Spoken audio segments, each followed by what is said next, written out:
Hello from Boulder, Colorado. Welcome, and thank you so much for joining us for day 3 of our Awaken the World program.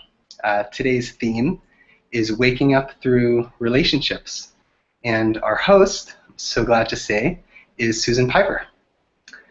Before we get to Susan's live talk for tonight, there are just a few things that we'd like to mention.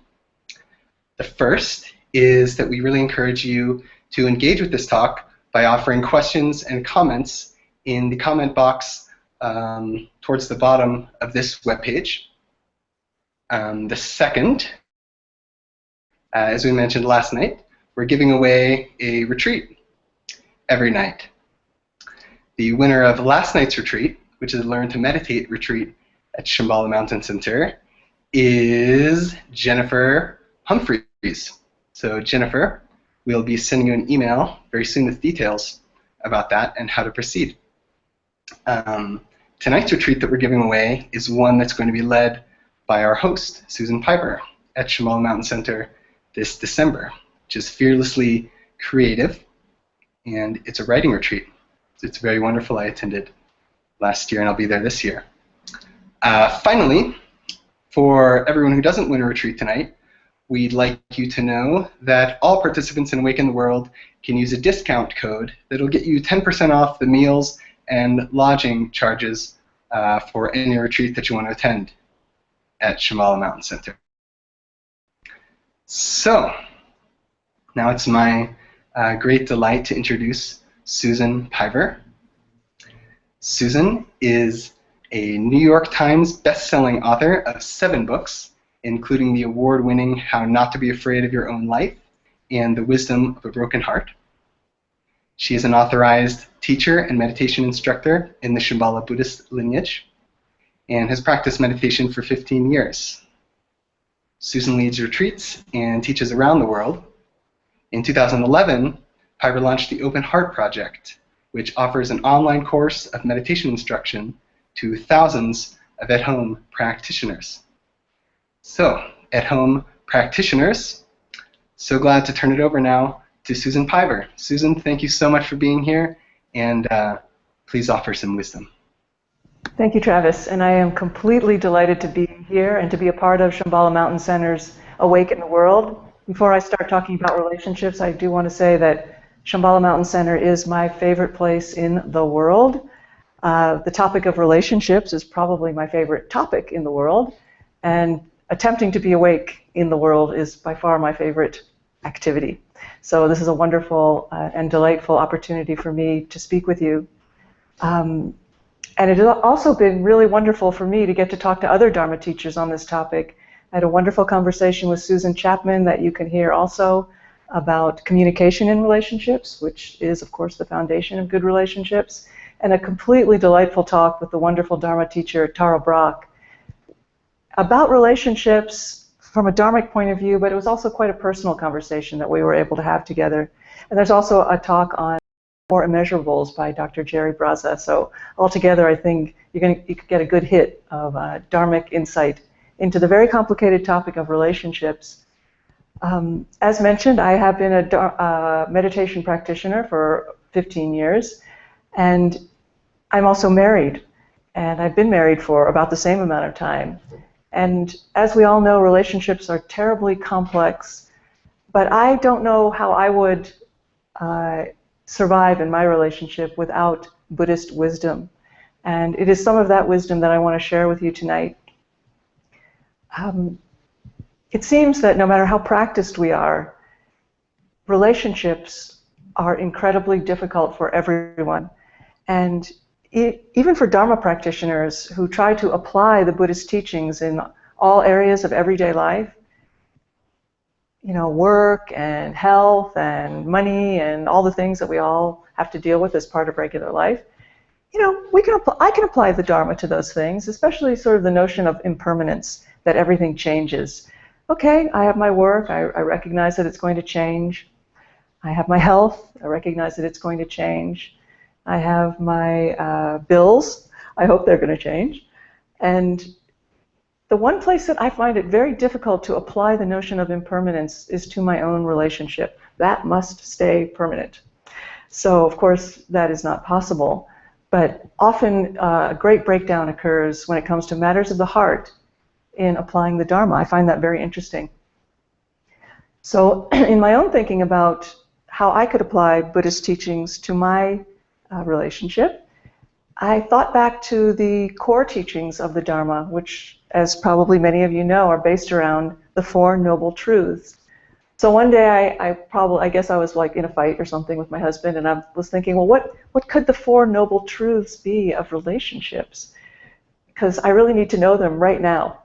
So I have my own idea. I'm going to share it with you in a moment of what those noble truths are, and then 3 steps that we can all take to apply those truths. And before I get into that, I want to tell you that I made these things up.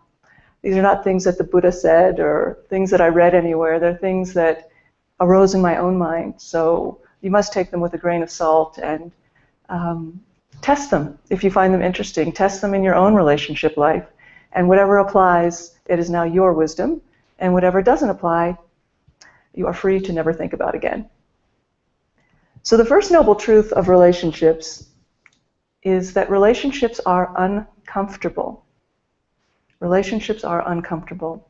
And it sort of doesn't matter what stage of relationship you're at, even if you're going out on a date with someone that you have never met before. It's very uncomfortable. You think, well, what if they don't like me? What if they do like me? What if I don't like them? How am I going to get out? And what should I wear? And what about all my past relationships that were so miserable? And I'm nervous and uncomfortable. So even before you meet someone, you know, the potential for discomfort is very real.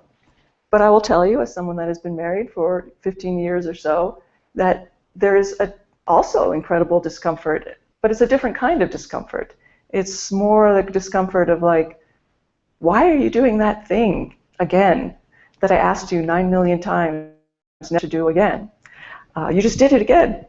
So there's this one thing that nobody really tells you about relationships, and this is not a bummer, even though it really sounds like it, is that they are full of irritation, everyday kinds of irritation.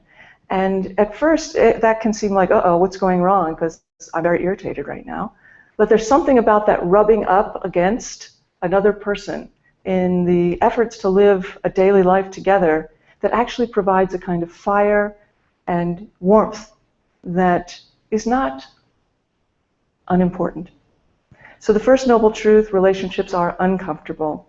And so if you are ever thinking, well, when am I ever going to get comfortable in this relationship? You know, I invite you to think the answer might be never. And that's okay. That is completely expected and not a bad thing. The second noble truth of relationships that I will posit to you is that thinking they should be comfortable is what makes them uncomfortable. And of course, we all long for love. And we don't long for it so that we can be uncomfortable. We long for it so that we can feel all the things that I don't need to name, you know, appreciated and validated and accepted and heard and embraced, and truly wonderful things that I hope and pray from the bottom of my heart every single person who is watching this will find from love or has found. However, when most of us say we are looking for love, we don't really mean that. We mean we are looking for someone to love us, and then hopefully we will be able to love them back. Or we really mean, I'm looking for some way to feel safe. And with this notion that I will find the person for me, and together we will sort of turn our backs on the tremendous difficulties and pain of everyday life, and find a way to cocoon ourselves in this love that will enable us to forego some of the pain of being a human. And there is obviously a lot of pain in being a human. However, there is nothing safe about love. It is maybe the least safe thing there is. So the minute we start trying to make it safe, it stops being love. So it takes a lot of openness and courage and bigness of heart and mind to step into this situation that we actually have no guarantees will work out. So we sort of put our heart on a roulette wheel and spin the wheel. And that is how relationships are, and there's no way to make sure that it's going to turn out okay. Nonetheless, we try very hard to make our relationship comfortable for ourselves, and often that means a way for us to forget about the things that are difficult in our life. However, anyone who's been in a relationship for more than a minute can tell you that in many ways, a love relationship, an intimate relationship, shines a spotlight on the things that make us most uncomfortable.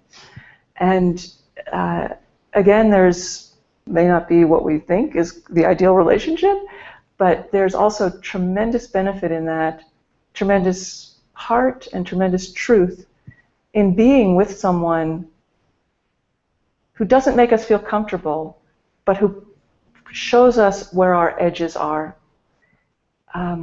So the second noble truth is that thinking it's supposed to be comfortable is actually what makes it uncomfortable. So imagine what it would be like to enter a relationship, whether it was a date or a marriage or whatever it might be, having foregone the notion that it's supposed to be comfortable.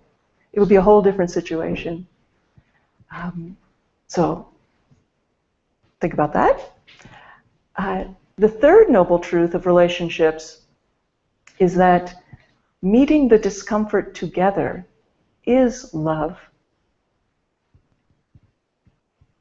I thought, speaking for myself, that I would meet someone, we would fall in love, there would be good things, there would be bad things, we would have troubles getting to know each other, and there would be weird things like, what, you throw all your things on the floor? I don't like that, or whatever the normal, very prosaic things are of a relationship.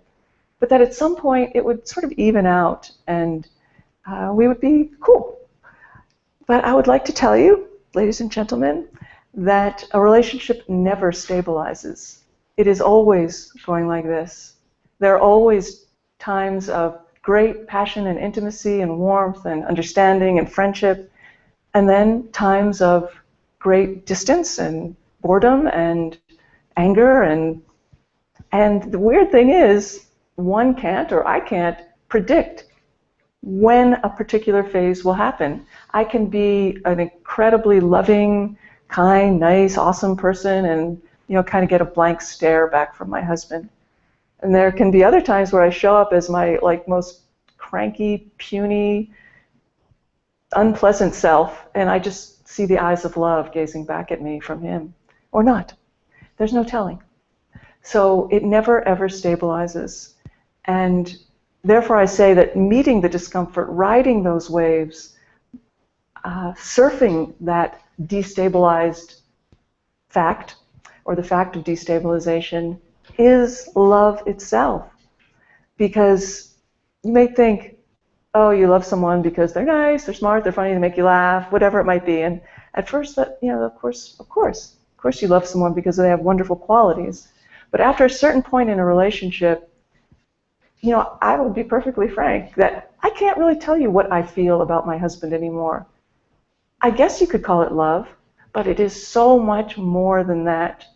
We have times, as I was saying, where things are awesome and times where things are like, what? I don't even know you.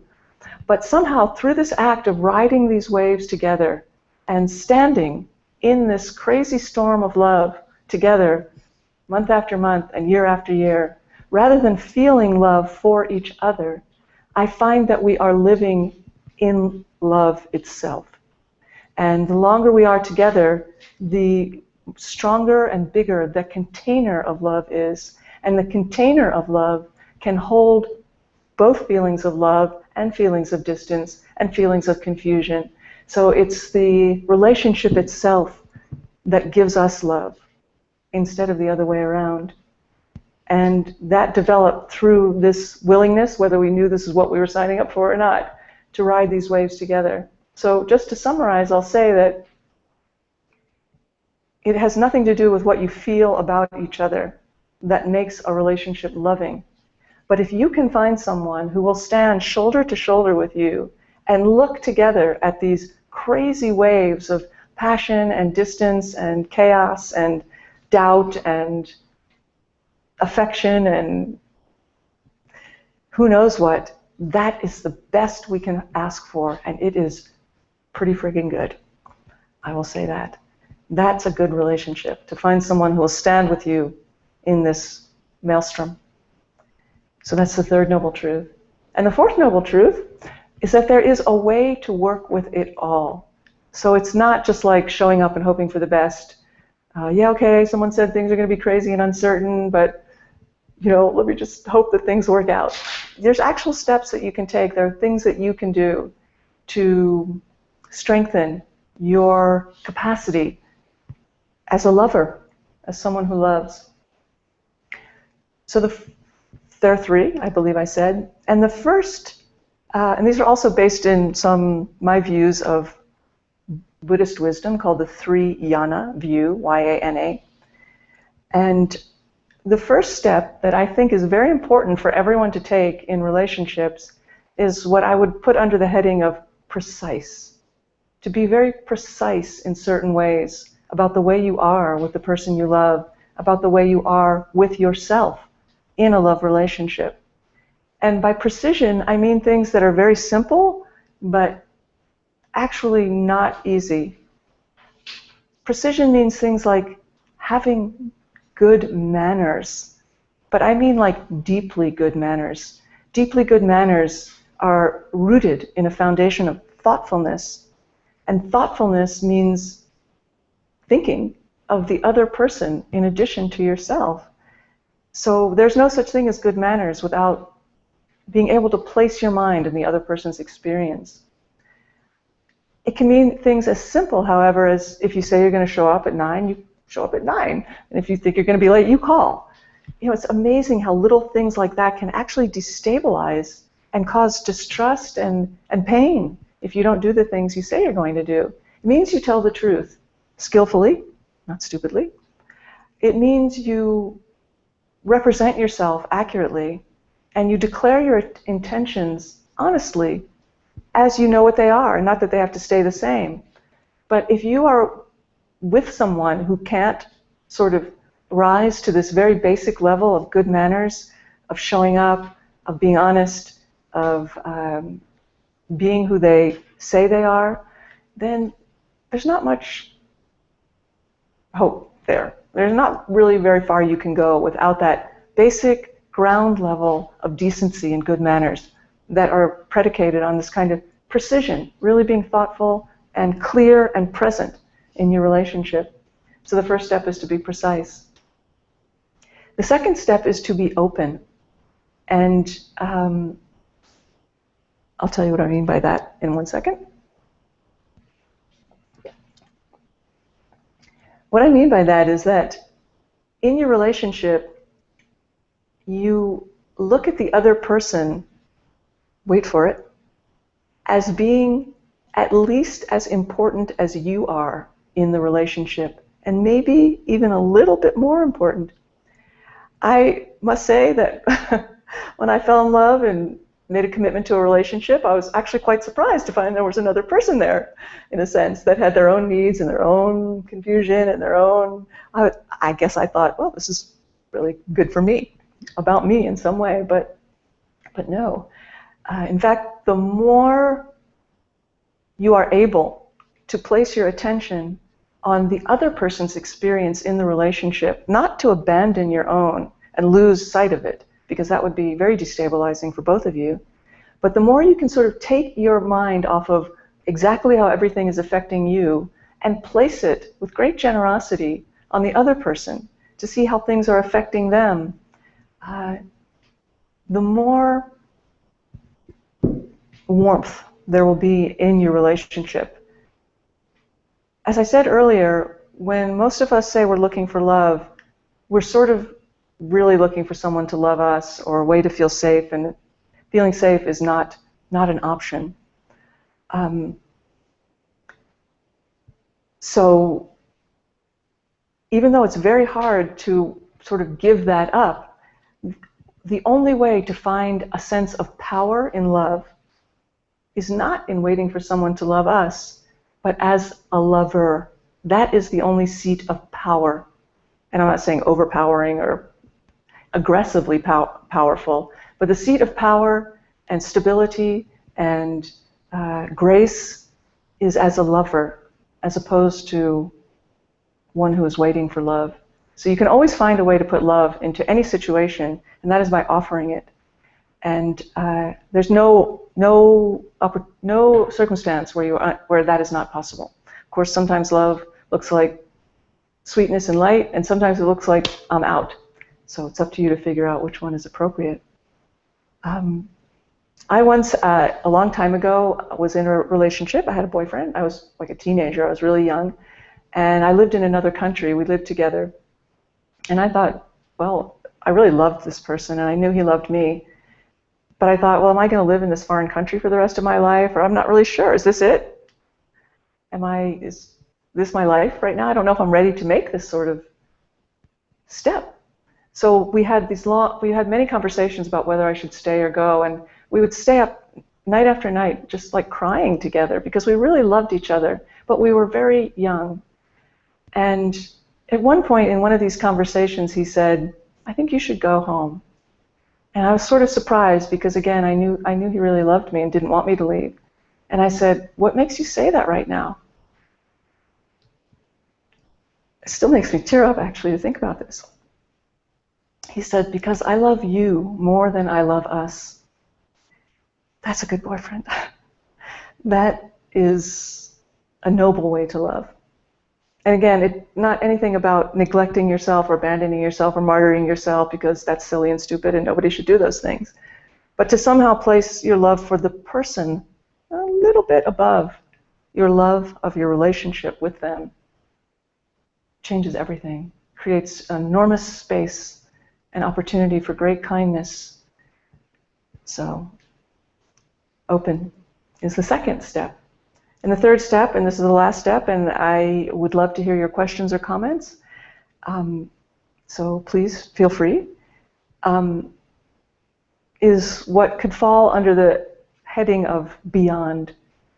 And what this means is that you make some sort of commitment or effort or intention to use everything that happens in your relationship as a possible means for deepening intimacy. And that is always possible. And that is the fantastic news about love, if you ask me. I want to say, parenthetically, although very important, this has nothing to do, if you're in an abusive relationship, these things don't apply in the same way. And the way to deepen intimacy, perhaps, in that sort of relationship is to leave. So please don't think that this means putting up with bullshit. When you fall in love, it's the most wonderful thing in the world. And I think there are people out there that think it's some sort of weird, delusional state. But I don't think it is. I think it's real, and I think it's wonderful, and I think if it happens to you, it's like being transported to a wonderful, wonderful place that is no less real than the place that we're in right now. And I hope that it has happened or will happen for every single one of you. However, that always ends. The feeling of falling in love and the tremendous and real and beautiful, poignant, pure, fantastic romance of falling in love always ends. However, intimacy has no end, and it is something that you can commit to for your whole life. And with the wish or commitment to use whatever happens between you and this other person as a means to deepen intimacy, creates a foundation for a relationship that can last a lifetime and has nothing to do with kittens and flowers and, doesn't even necessarily have that much to do with feelings of love, but everything to do with being loving. And even though no one can commit to feel love time, even though in many marriage ceremonies you are asked to commit to that, everyone can commit to being loving. That is real, and that is rich. The foundation for being able to take these steps, and not just to set these intentions, but to manifest them and live them, is the practice of meditation. There's no question in my mind that without a contemplative practice, without a meditation practice, it's very, very difficult to actually do these things. And it's not that meditation practice makes you a better person. It makes you more loving, but not because it teaches you any particular skills necessarily, although it's a very profound and beyond profound practice. It's because the things, and this is the last thing I want to say, so I'll look forward to your questions. The things that we treasure most in this world, wisdom and insight and creativity, and of course love, all have one thing in common. They are not things that we can go out and get, no matter how smart we are, or how good our plan is, or how willful we feel about being or getting any of these things. You can't get those things. These are all things that arise, and they arise when we make space.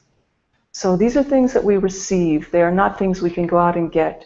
And the practice of meditation teaches us how to create this space of receptivity within ourselves and to stabilize it. And into that space can cascade the things we long for most. So I will just close by saying I wish for you those things. And please also give the other talks in this series and relationships a chance, because I think taken together they offer a really, really interesting and rich body of insight into how to love. So, what do you say?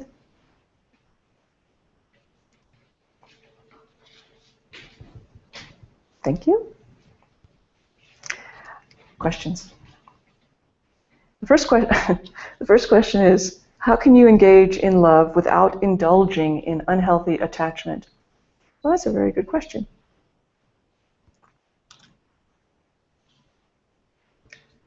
Sometimes when people say unhealthy attachment or non-attachment, and this may not be what you, questioner, means, is how can I not be affected by things that upset me? How can I be upset less? How can I somehow sort of not be so invested and desirous of love and being treated well and being happy and so on? And, I don't think that's what non-attachment means. I think it's no problem to engage in love without attachment, but that doesn't mean without caring or somehow finding a way to be implacable and unaffected. Here, non-attachment means when things are deeply loving, you allow that and you soak in it. And when that love starts to fade, you ride that wave and you allow that too. So, of course, we all want to hold on to the things that make us feel good and ward off the things that could make us feel bad. But non-attachment means not doing that. Actually not having a preference. And of course, we do have a preference. We want to feel good. We don't want to feel bad, and that's good. But it means riding the waves, as I spoke about earlier, and that is non-attachment. So you can absolutely engage in love without unhealthy attachment, which would mean insisting that things always be a certain way. So I hope that's useful. Next question. I love this question. Can I make a relationship work even if my partner does not share my Buddhist view? My partner does not share my Buddhist view. So I would say yes. In some ways it's easier when your partner shares your path. In some ways it's not easier. So I have known many couples who both share a path, and I find that they sometimes get lost in sort of jargon and view and somehow lose a kind of heart in the way they relate to each other, from time to time. I find in my relationship that I cannot do any talking. I can only walk.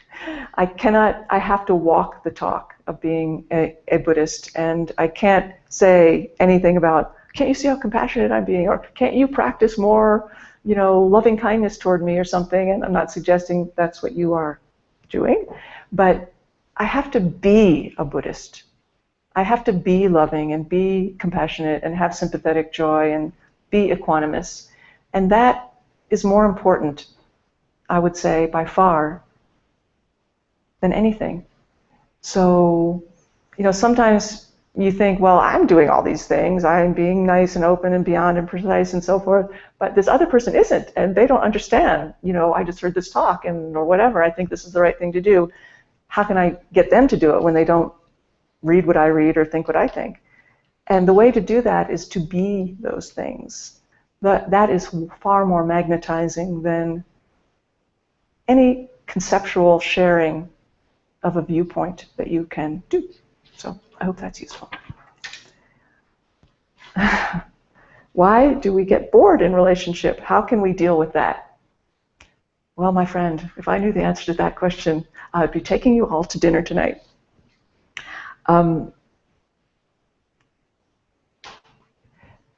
In meditation practice, there's an analogy, because if you are a meditator, or anyone who's meditated for more than like a week, finds that at first it's like, oh, this is cool. I'm finding this new way to work with my mind. And then shortly thereafter finds, and it's really boring. I find that I'm thinking about what's for lunch all the time, and aren't I supposed to be becoming enlightened, and so on. So we live in a world of vast entertainments. And sometimes relationships are boring, and that you've run out of steam and it's over. So, that happens. But other times, and I have something I want to say that may be a little bit controversial or off topic even, but other times it's because we are so used to sort of being full of insights and inputs and advertisements and possibilities, and especially when you're falling in love, you don't have to seek, obviously, for any excitement. It's there the moment you wake up, and even while you're asleep. And when it leaves, real everyday life is kind of boring. So finding a way to stay with that is interesting. I'm not saying it's a good thing or a bad thing. It's an interesting thing, and that interesting is different than good or bad. And Chogyam Trungpa Rinpoche, the meditation master that brought the Shambhala teachings to us, that's the lineage I practice in, described something in meditation called cool boredom, which is a very good sign, a sign that your mind is ceasing to look for entertainment and actually entering a state, the beginning of a state of relaxation. So you could think about that. And the semi-controversial thing I want to say is, harking back to what I said earlier about needing my relationship to be permanent, well, it's not going to be permanent. Someone's going to fall out of love, or decide they don't want to be in a relationship for some reason, or, of course, someone's going to die, and oddly, that's the best case scenario.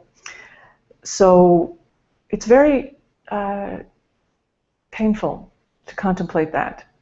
And the more you love, the more untenable and unthinkable that eventual parting becomes. And my opinion, this is purely my opinion, is that most relationships at this point end not because, oh, you're not ambitious, or you're too ambitious, or whatever it might be, but because it's too hard to face that. What you are building will end. And sometimes I think the boredom is a way of not looking at that. So again, I'm not saying that you, questioner, are in that place, but it's complicated, and I think that's something important to think about. How do you identify a person who is likely to be open to riding the waves of a relationship and standing in love? Well, thank you very much for using my words in this question. I appreciate you listening that closely. Unknown, impossible. I don't think I was that kind of person when I got into a relationship, but together I think we became that kind of person. So maybe you or another person is not that way now, but it's sort of a way that you become together. But I would go back to that first category of skill when it comes to relationships, the precise category, because if a person is decent and trustworthy and shows up at 9 when they say 9, or whatever it is it might be, I think there's a lot of potential there, a lot of possibility. But if that level is missing, then this other heart is unlikely to occur. So good luck with that. Do we need relationships to, quote, wake up? What about solitary traditions? No, I don't think we need relationships to wake up. I don't think relationships are for everyone. In fact, I don't think they're for a lot of people. I think we're all brought up to believe that we should be in a relationship, but honestly, it's very difficult, and it's a profound practice, and it might not be the best practice for everyone. However, if you're in a tradition that really focuses on the cultivation and generation and offering of compassion, of bodhicitta, there is no better crucible than an intimate relationship, because that is where the ability and willingness to be compassionate seems to end most quickly, is with the person that you actually do love. So if your practice is compassion, you don't have to be in an intimate relationship, but it is a very fruitional step to take in this bodhisattva path. And solitary traditions, I think, have just as much opportunity for waking up as relationships. Depends on who you are and your karma. Do you have any tips for dealing with a broken heart? I do, because I wrote a whole book about that, called The Wisdom of a Broken Heart. Because what had happened to me, again, a pretty long time ago, but I never forgot it. And I'm talking about the kind of broken heart I assume you're talking about, which is you can't breathe, you can't eat, you can't think. Your life has just shrunk to this one fact of this person not being with you anymore. And it's, I think, among the most horrific pains that a person can experience. And at the same time, it's so ordinary. It happens to most people, which is shocking because it is very debilitating. So, and in the book, I sort of suggest three, again, sort of things you can do. And the first is to find a way to stabilize your mind, because one of the hallmarks of heartbreak from lost love is something I like to call insane, obsessive thinking. Oh, why did you do this? Shouldn't I have done that? If only I had said this. It's because I stubbed my toe when I was 6 and all these things happen. And it's really hard to stop that. And step one is not stopping that, because that would be probably impossible and a gesture of aggression, but finding a way to relax with that and stabilize it, which the practice of meditation is very, very good for. And finding some way to relate with the shame that seems to arise with this kind of broken heart through loving kindness practices, I think, is very, very helpful. But you don't have to be a Buddhist or spiritual even to do these things. They're just ways of working with this profound energy of the heart. And I would also just offer to you that what I found from writing this book about heartbreak and actually traveling all over North America talking about it to many, many people with broken hearts and my own broken heart and so on, my friends, I've come to the conclusion that heartbreak itself is actually not different than love. It is love unbound from an object. And unbound from an object, it roars, and it takes us by complete surprise.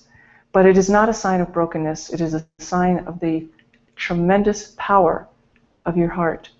So I wish you healing. Oh, another one. Okay. This is the last one? Okay, last one.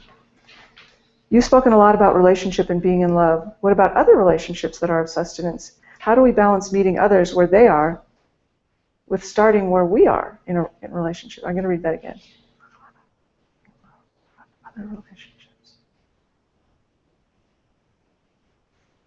I don't know if I understand the question. I'm sorry. I'll start with the first part because I do understand that. I've spoken a lot about relationships and being in love. What about other relationships that are of sustenance? Yes.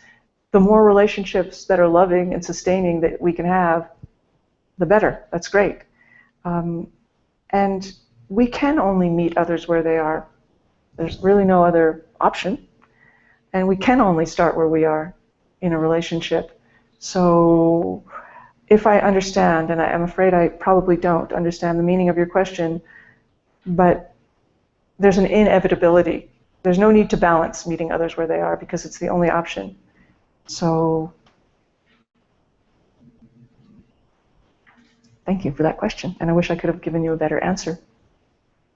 So to close, I want to thank you for being showing up to listen to this talk, and to remind you that there are other wonderful talks about this topic from Susan Chapman and Tara Brach and Jerry Braza, and to please come back tomorrow where the theme of the day is work, waking up in work, and it's led by a wonderful person who is a dear friend and a great writer and a fantastic teacher and in the vanguard of young Buddhist teachers named Lodro Rinzler, and you will absolutely enjoy hearing his point of view and having him walk you through the fascinating topic of waking up in work.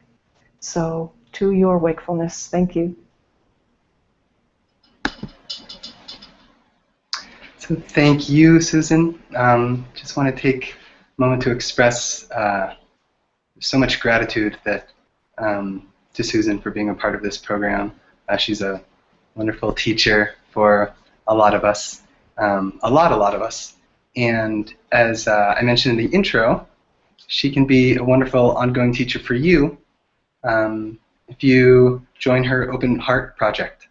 And I really encourage you to check that out. So check out susanpiver.com to learn about that and wonderful things that she's up to, programs that she's offering, and so on. So, Susan Piver. Let's see.